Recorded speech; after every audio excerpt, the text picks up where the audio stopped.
y'all? It's your girl Sakina, and I'm back with another review. This is my review for the Real Housewives of Salt Lake City. This is season 3, episode 2.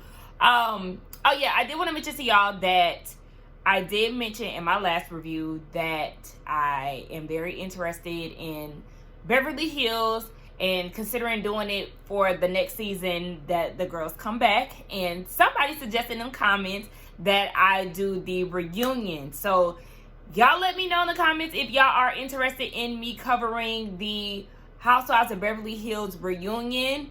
If so, then of course, you know, y'all will get that because I asked y'all if y'all were interested in this and y'all said yes. So the thing is, I need y'all to watch it, okay? Your girl is trying to get her views back up. She has slipped somewhere in the midst of it all, but it's okay. You know, like I said, I understand that I have to continue to be consistent. So I'm not going to allow the numbers or the views to affect me. I'm just going to keep pushing, keep on trucking. You know what I'm saying? But yes, I need y'all to watch, like, comment, subscribe. If you haven't already, shout out to all the newbies, you know, on the channel. Hey, y'all. All of that good stuff. So yes, if y'all are interested, just let me know in the comments. Interested in me reviewing the Housewives of Beverly Hills reunion coming out next week.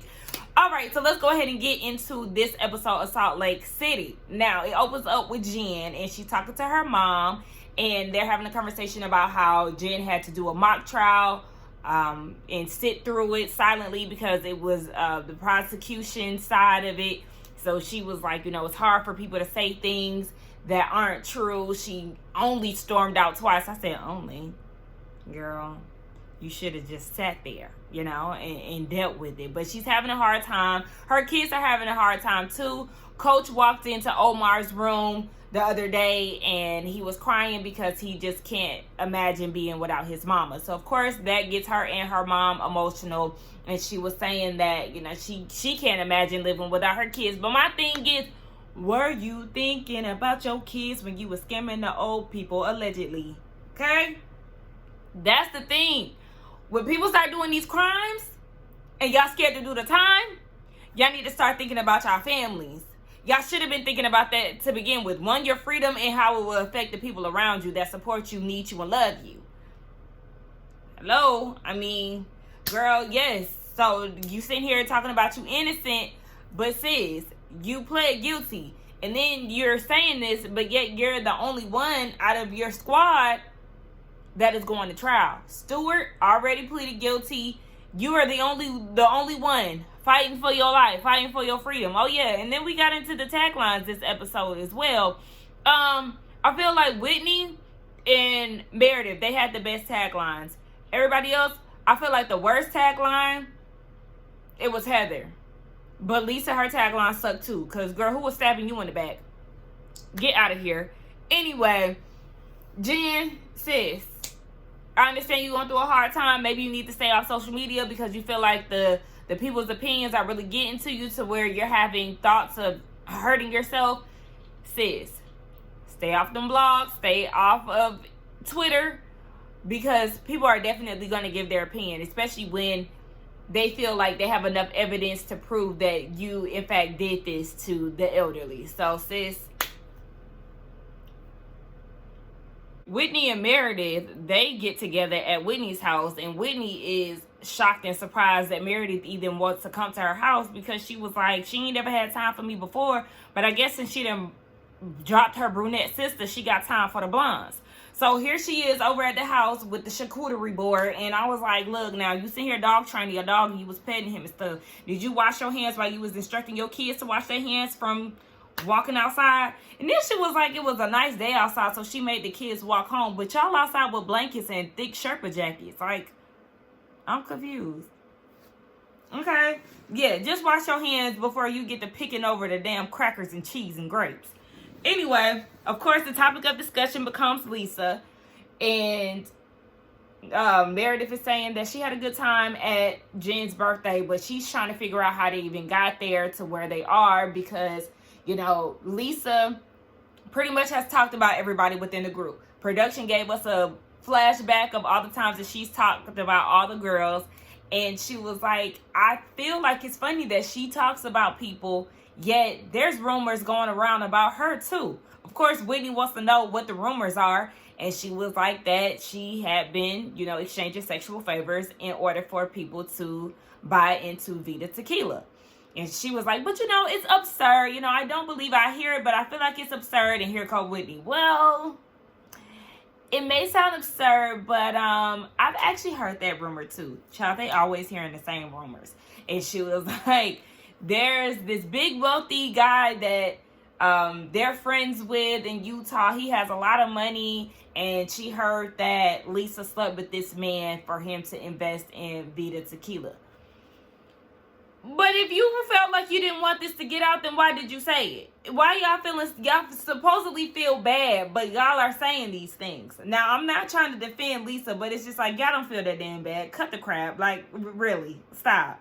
But they have that conversation, and they don't really know, but the rumor is out there that sis is out there swapping that cat for some tequila. I don't even know how big Vita Tequila is. Honestly, I haven't seen it out in the liquor stores or anything like that. Y'all let me know if y'all run into her tequila.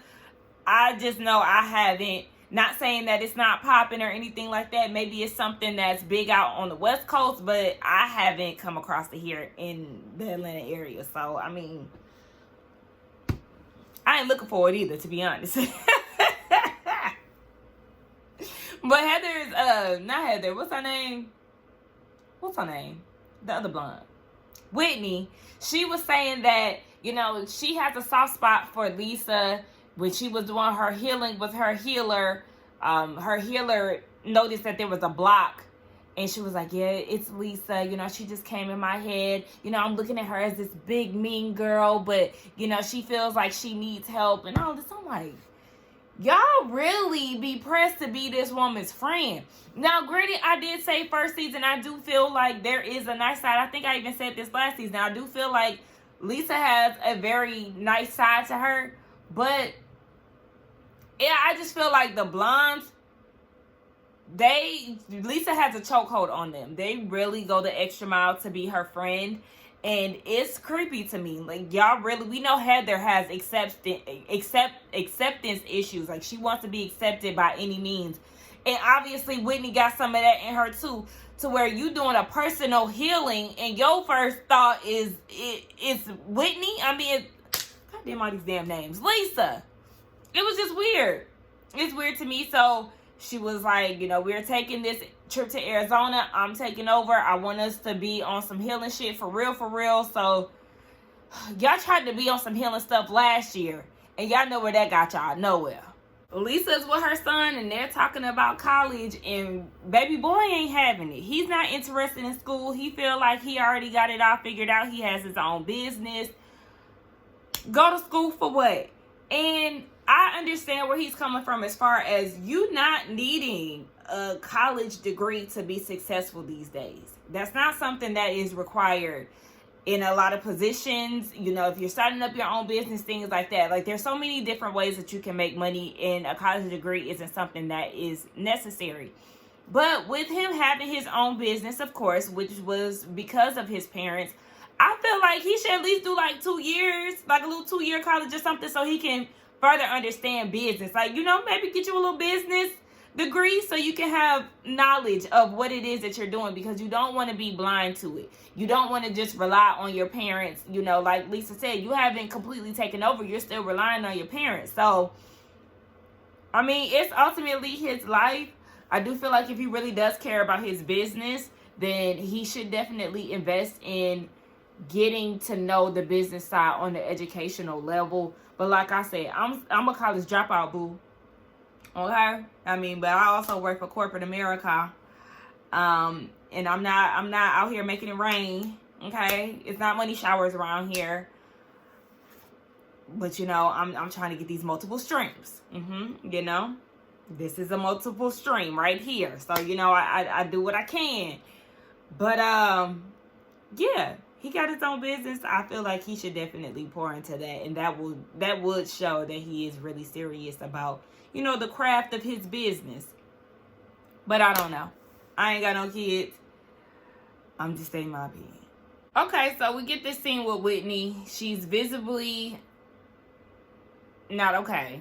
She asked her husband to come and talk to her. And I will say it was a bit of spit it out for me watching this. Like, okay, I get it. You feel a bit traumatized and, you're coming to realization that some things in your past have affected you.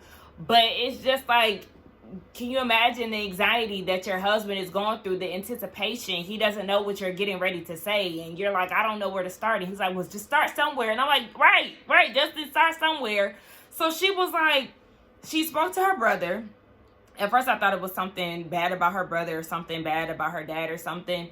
But she said she spoke to her brother and he was doing EMD, which is like memory recollection through your eyes and your hands. And he reminded her that she went through abuse during her childhood. And she always said that she could not remember a lot of things in her past as a child. And with him saying that, it brought back a lot of memories. And of course, she's starting to remember a lot of things that she had blocked out. She even said that when she had her healer over, when she was saging the house, she went through all the bathrooms and she was like, there's a lot of demons in the bathroom. And Justin is like, okay, well, does that have anything to do with, back then? And she was like, yeah, like it was helping her connect a lot of the things that she had lost, that she lost memory of. So it was definitely something that I could tell would be hard on anybody. It'd be hard on anybody. We can obviously tell it was hard on her. I was confused when she was like, do you still love me? Girl, huh? What he was going to do, leave you? That was an odd question for me. I was like, girl, what? But, I still feel bad for her because that is a lot to deal with. She's unpacking a lot. She's already in the process of healing. Of course, this is going to help her with her healing process. But these are thoughts that she blocked out. And she didn't share, what the abuse was. It could be physical abuse. It could be SA. It could be anything. We don't know. But, you don't wish any of that on a child or anybody. But this is definitely going to help her during her healing process. She may feel like this is something that she did not want to deal with, but if she's going to heal all the way, then she got to, she has to go through it. No, they didn't mention Mary. Hold on. Let me find out y'all want to bring my girl back. Y'all might as well. Shit. We need a little bit more flair up in here. A little bit more blackness in it. Oh, well. I guess it's depending on the day for her. I guess we got to deal with Jen the black girl. Y'all, I'm joking when I say that. Please. Do not take me serious. We know Jen think that she a black woman. She is clearly not. Anywho, they getting down to Arizona. And the producers is asking Heather, like, girl, you don't sound that enthusiastic to be going to Arizona. She was like, girl, who want to go to Arizona? It's like a warmer Utah with more white people, if that's even possible. I said, child, listen. I mean, you describe it as that, but I still want to go. I still want to go. And I'm going to be looking at everything and everywhere that they go because, like I told y'all, I've been wanting to go to Arizona for a long time. And I'm going, damn it. I want to go to Arizona, like, just as far as, like, state-wise. I do definitely want to go to Arizona. That's top of the list. Never been to Chicago. Definitely want to go there. Those are, like, the two top places that I want to go next year. And then I do want to go to LA, but I'm not that thirsty to get out to LA like that. I've always wanted to go to DC. I've checked that off my list, last month. Oh, yeah, I do want to go to Miami, too. I've never been to Miami. Y'all ain't never been nowhere. How uneventful. Anyway, yeah, that's just a little background on me. Meredith ain't that excited either. But just like Whitney said, baby, we got Jen the scammer on our hands, okay? She can't go out the country, so this is what it's going to be. And that's going to be what it is anyway, because a lot of the times their first trip is always somewhere local for the most part. I think Beverly Hills this season, they did go to Mexico for their first trip, but then they also did the Aspen trip. So it's always somewhere local in the mix. Like I said, Jen can't go nowhere, so y'all gotta stay in the guidelines, okay? Y'all don't want her on the run, because then y'all gonna be locked up too. What is it? What's the word for it? I keep wanting to say apprentice. That's not the word. That's not the word. Whatever. accomplice. Okay, y'all don't want to be accomplice helping her run the streets and run the world and be on the run from the cops. Anyway, yeah. So the house is nice. We see that Whitney and Lisa, they get there first. Whitney did not want the girls traveling together because it's a lot of tension, so they get there first. Of course, Lisa is complaining, talking about the house is outdated, but as soon as they walked in, Whitney is like, oh my gosh, are we walking into Mary's house? Well, she do got multiple homes, child, so you might be walking into her place. I could see why she felt like that could be Mary's place. Like I said, Lisa felt like it was outdated. We know that Mary has outdated house. I don't know about the other ones.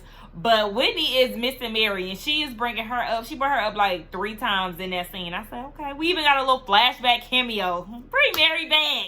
Now, Whitney and Lisa, they go out to the jacuzzi, and Whitney is talking about how she's doing her healing journey and how she is going through a lot as far as blacking out her childhood from like 7 to 17. That's a long period. She was like, it's all a blur.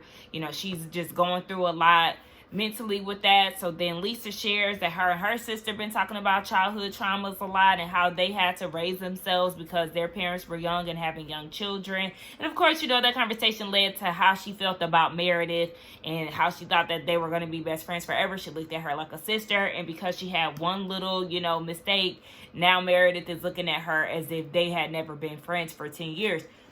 The thing is, you know, you might say something about your friend, you know, y'all might chump each other off or whatever, but it depends on what's said. Like, the way that you dumped on her, that was like, girl, have you always been feeling that way? Wait a minute. And y'all's situation wasn't even that deep. The thing is, you were friends with Jen. She was not friends with Jen. You wanted them to come together. You was caping for Jen. But it's like, she was disrespecting this woman's family. She was talking about her son and all of that. So, of course, she's going to feel some type of way, as you would if anybody was talking about Jack and Henry, girl. Ooh, her name is this Caucasian is all heel saying it. But, yeah, as you would if anybody was talking about your kids. So, or, you know, out here spreading your business, because not only did she talk about Brooks, you know, she also was insinuating that Meredith was cheating and all of that. She was doing a whole lot. So you trying to make her befriend somebody that she really ain't feeling. It's like, okay, well, you can be her friend, but at the same time, are you giving her the same type of energy that you giving me? Guys, the relationship wasn't that deep for you to go off on the deep end. You know, like, yeah, she just didn't want to be Jen's friend. You felt like she didn't have your back and all of that. So then you go behind closed doors and talk about her family, her finances. Girl, it wasn't that deep. Meredith, Jen, and Heather, they get there. Meredith comes in with this bouquet of flowers, a chicken balloon, and some fireball. You know, she being real nice to Whitney, and she ain't giving Lisa anything. So, child, this gonna be awkward, I'm sure, because it's not even like a big group anymore. It's just the 5 of them. So, y'all are constantly going to be in close corners. So, y'all gonna have to talk at some point. Child, Whitney, ma'am, please. I don't understand why she feeling so conflicted between this whole Meredith and Lisa's thing, and how Meredith been going around to the girls talking about how Lisa supposedly been sleeping with men to get her tequila off the ground. Bitch, I'm kind of like Heather. Like, I want to know the tea, and I might laugh, okay? I might laugh depending on what it is and how I feel about the situation. She was like, wait, so who was she sleeping with? Vendors? Bartenders? Bar owners? The damn people who give out the liquor license? Like, I wasn't taking that shit serious, but you could tell it was slick bothering Whitney that she was laughing, because now all of a sudden she's like, you know, I've grown close to her, and now I'm feeling bad because, you know, I've taken a part of it. And I was with Heather, girl, let's just enjoy the trip. This is for Jen. Let's enjoy it, and then talk about that shit when y'all get back to Utah. But something is telling me that it's not going to wait until y'all get to Salt Lake City. Y'all going to discuss it while y'all in Arizona. And it's not even that serious, because what? Lisa put out a rumor about Meredith. Meredith gave her a dose of her own medicine. It is what it is. They get down to the shaman. Meredith late. I'm like, girl, you could at least let her know, because yes, this isn't the first time that you've shown up late to a healing ceremony. Granted, this is the third one. Thank you, Whitney, for reminding us that basically we didn't had a healing session every season.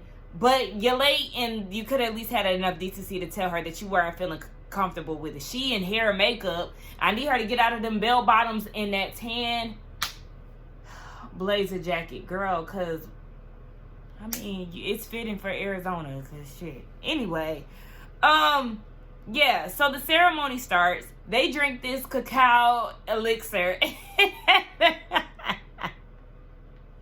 was like, no. This was not what I was expecting. Her face tearing up, that is so me. Like, I can't compose myself when I taste something nasty. Like, ooh. But yeah, Meredith said she couldn't do it because it was a trigger for her. I don't know if I mentioned that already, but that's the reason why she said that it was intense when she did her own session with a shaman and all of that. She just wasn't prepared for it. So they start releasing things and things that they want to, you know, contain and all of that. Jen said that she want to release her fear of going to trial. She wants to call in, you know, the love and support that she receives from her. My bad, my phone start acting up. But anyway, Heather wants to let go of her family issues and bring in love and understanding. Whitney, can't remember. Lisa, sadness. And when she was saying that she wants to release sadness, I really felt bad for her. I felt bad for her because when you've wronged somebody and you want to make it right and they're just not accepting of you at the time, or, you know, they no longer have any interest in you in general, that is a lot to deal with. Friendship, relationship, anything like that. You know, you wrong somebody, it's like you can't control how they react to it. That's why you do have to do right by people. I mean, we all make mistakes, granted, but you do want to do right by the people that you love. So it is a lesson, you know, a life lesson. I felt very bad for her when she was crying, because I understand. I've been through that type of hurt before. So I sound like Whitney. Like, oh my gosh, you know, I just want to give her a hug, you know.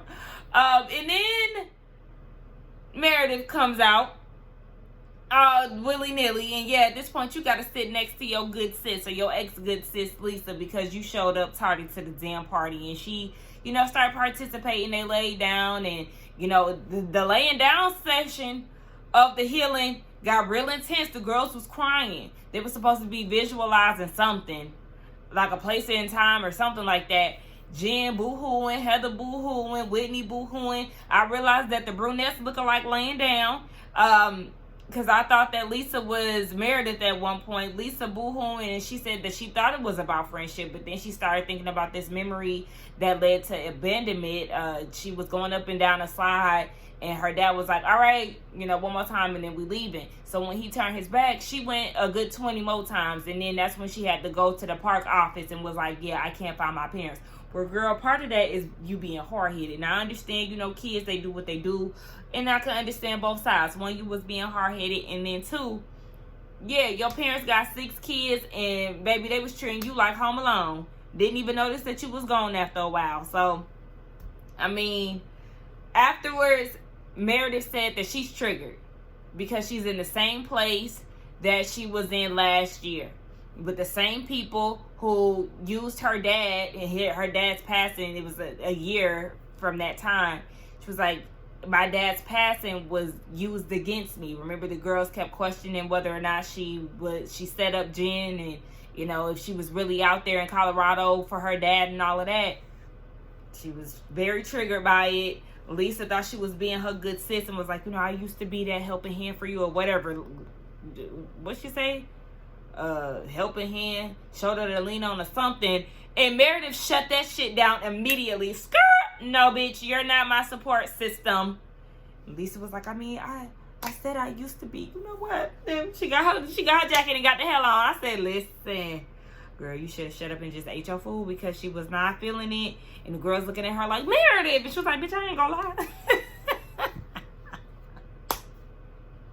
That's why you gotta give people space. You really do gotta give people space, because you might feel like, you know, you might be trying to get on their good side and they just not there where you at. So it's like you got to get in that space to deal with how they feeling. Sis already said she was triggered.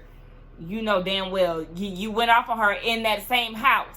So, you know she don't want to hear from you, the last person that she want to hear from. So Lisa come back outside. They all gather around the table. And I'm like, this all y'all gonna eat? A little salad and some charcuterie? Give me a low vibration plate, please. All that crying, I need to refuel. I need some food. I need more than cheese and crackers. So Meredith wants to know what is going on. Like, what was everybody releasing? Jen was talking about, you know, her fear of court and all of that. And I want to know, where's my bae, Sharif Jr.? Why I ain't seen him? I mean, even Lil Omar, because they weren't at the party from what we seen. Maybe they trying to keep them off camera since, you know, all the legal issues or whatever, child. After what they did to Garcelle, I want my kids on this damn show, shit. I'm doing too much. Oh, and then, what Jen did to her son had the police knocking at the door.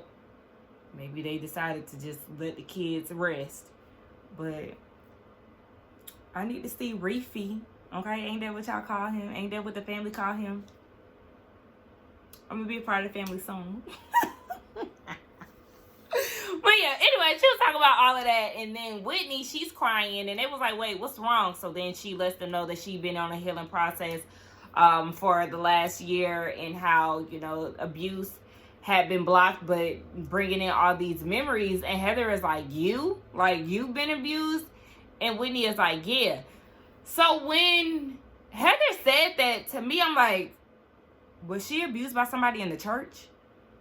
Is that why she became rebellious? Is that why her and Justin started creeping around and then got kicked out of the church? And that's why she went on kickmeoutofthechurch.org to be removed off the list? Like, is this the reason? Like, literally, I was thinking about that while I was watching that scene, because Heather was looking like she might know something, or, you know, I don't know. But it just started making me think, was she violated at the church in some way? I don't know. Hopefully, I don't want to say hopefully, but maybe we'll get, you know, more insight on that. Because I understand, you know, obviously this is something that really has her distraught. So if she doesn't want to share that, you know, with the public, I totally understand that.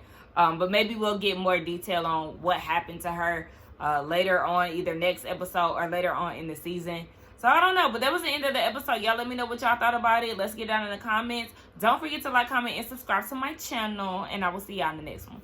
Bye.